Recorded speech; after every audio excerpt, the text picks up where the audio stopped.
That dragon breath, that Sabo ending dragon breath, such an epic way to end a chapter of One Piece, and I'm just like, I need more Sabo, more Sabo!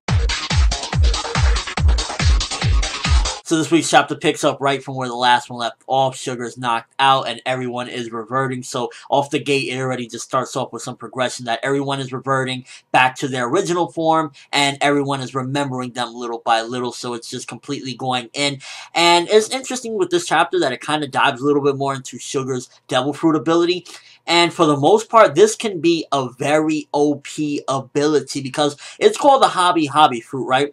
And it seems as though, she could turn people into toys and make these contracts and make people forget who they are. But I wouldn't be surprised if the reason it's called a Hobby Fruit is not that it pretty much, gives you this ability to turn people into toys and erase their memories or whatnot. I think that it ultimately, whatever your main hobby is at that point in time, or the thing that you have most in mind, is pretty much what it gives you the ability to do. Since maybe when Doflamingo found Sugar, maybe she didn't have any friends, maybe the only thing that she liked to do was have, toys of some sort, and that was her hobby, toys. So it was like, okay, your hobby is going to be you could turn people, anything you want into toys. Maybe she was neglected by her parents, and that's what Doflamingo found her when she was younger, and also it stops the aging ability, so that way that will always remain as their hobby since she ate that fruit, and that's probably what it is. It's not necessarily that that's what the actual fruit does, it's whatever the person's hobby is at the time, and it just freezes it, so it cements that hobby and cements their age, which is pretty sick, because just imagine somebody's hobby is they want to explode planets, then I guess they'll probably have the ability to explode planets, if indeed the Hobby Fruit has the ability to grant whatever hobby you have at the time into a realization. I mean, she was even turning beasts, elephants, lions, anything you could think of, government officials, all sorts of people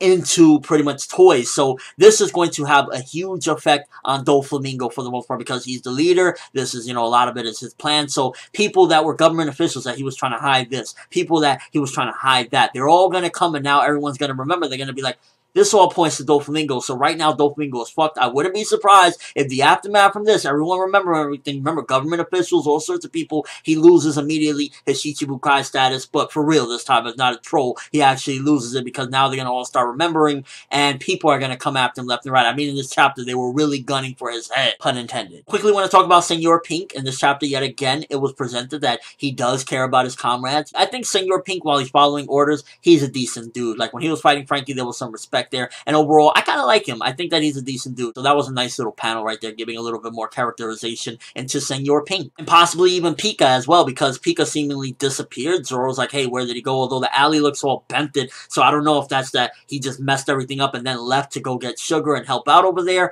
or he's just hiding or something. But Pika could also be somewhat along the lines of Senor Pink. Maybe he cares about Sugar and he's rushing to her aid, or something along the lines of that as well. Or maybe he remembers something terrible and he's rushing off to go get Doflamingo's head. And everything is playing precisely into Usopp's hand, and I don't get why people are so, offended by this whole Usopp thing. He's always been somewhat of the comedic relief, and he's had his epic moments, and just overall now, they're looking at him like, ooh, so Land the hero, and he's like, just as planned. Like, I love this shit. This is hilarious. It's like, this is the comedy part. This is the comedic aspect. Hello? I freaking love that shit. I think it's hilarious that they're all looking at him like a happy-ass accident turned out to be great. And maybe, who knows, maybe that was the whole cause of it or something. He was going to freak her out because it was so hot. He was going to try to scare her or whatever. Because people, just because it's been 10 years, she is still at the mind state of a little girl. I believe that it freezes them not only mentally, not only physically, but mentally as well to, preserve those hobbies that she has because it's the Hobby Fruit. So that's what they were possibly betting on. Okay, how the fuck is Kudos seemingly running over there? Is he just hopping on one foot over there with a sword or something? I was just like, that seemed a little bit awkward. I hope in the anime they kind of show exactly what is he doing, because it's like, you're on one leg, bro. He's just hopping along, or how was that working? It was an epic scene nonetheless, but it was just like, what's going on? And he went and cut off Doflamingo's head. That scene just shocked the living shit out of me. That page, I was just like, what is going on?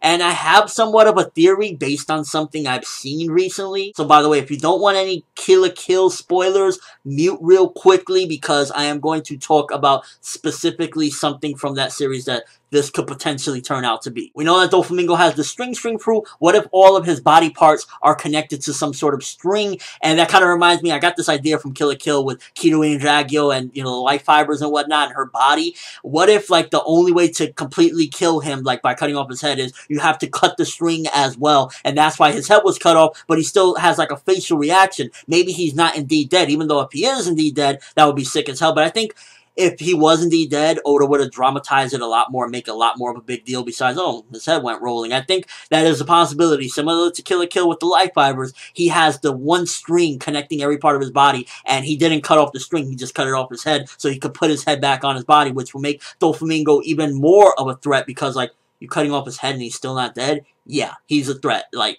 this chapter right here also pushed forward how villainous and how powerful Doflamingo is if he's not dead, which I seriously doubt that he's dead. I'm guessing that it might be along the lines of my theory. Even Bartolomeo is telling Rebecca, bro, you crying still? Like, I'm not a babysitter.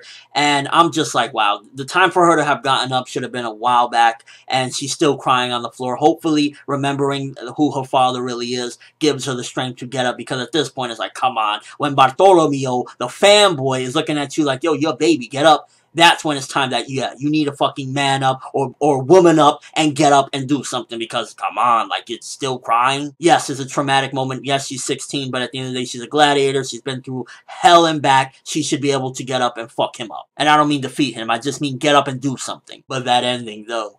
Let's talk about that Sabo ending, Dragon Breath. So this is the second, I believe, second or third dragon-based move that we've seen from him. He had, what, Dragon Talons or Dragon Claw last time, and now Dragon Breath. All of his moves are based around, at this point, seemingly anyway, from what we've seen thus far, Monkey D. Dragon, I'm guessing, because Dragon. I don't know if that's a whole thing with the Revolutionary Army. They all know these techniques, or he dedicated, since, you know, he just admires this guy maybe for rescuing his life, so he made all these techniques named after him. There's something there why he would name them Dragon and Monkey D. Dragon. I definitely think that there's a huge possibility and a huge connection, and maybe he learned those because maybe Dragon trained him. Maybe Dragon ate his own fruit and he's actually a dragon himself. Of course, those are some crazy theories I'm throwing out there, but maybe it's a possibility he learned it from him. He'd be a true dragon slayer. No. Okay, no, let me stop before you...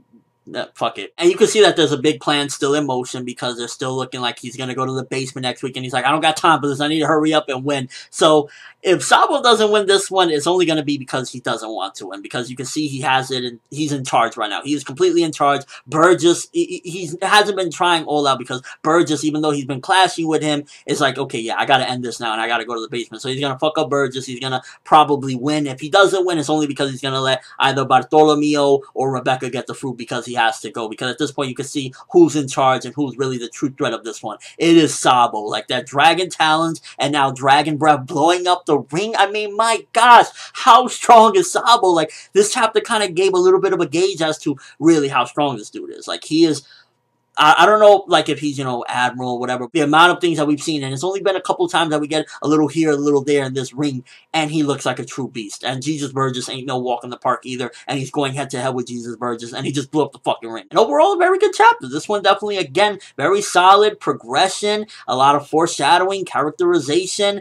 Did a very good job. I'm gonna give this one 8.5 out of 10. Again, a very good one moving forward, and you can see that we're really getting close to the climax. I mean, what the fuck is up with Doflamingo? Like, question time. First of all, what is up with Doflamingo? Is he dead? Do you think that my theory has any validity? Maybe he's connected all by strings and that's why he's not actually dead. Kidos, how the fuck is he hopping away? Like, that needs to be explained a little bit more. Is he just hopping on one leg? Like, what's up with that? And also, how strong is Sabo? Like, where is his power at this point? What do you think is his power level? Well, not, you know, actual power level, like saying Dragon Ball Z or anything, but where do you think he ranges at if he's able to contend with Jesus Burgess, blow up the ring, and it doesn't seem as though this is nowhere close to the peak of his power? And seriously, what's up with Rebecca? Is she ever going to get up? What did you think overall of this chapter? I mean, I definitely said it had a nice blend of different things going on. Couple of things I would have liked for Rebecca to obviously man up at this point. Also, the whole thing with Kidos hopping away on one leg. What's up with that? And the weird thing with Doflamingo with his head. Like, it just seems so weird that he had his head cut off, but it's like not dramatized. It's like, well, he went rolling off. You know, where was he headed off to? And I definitely want a little bit more of an explanation on Sugar's Devil Fruit, the hobby hobby through, because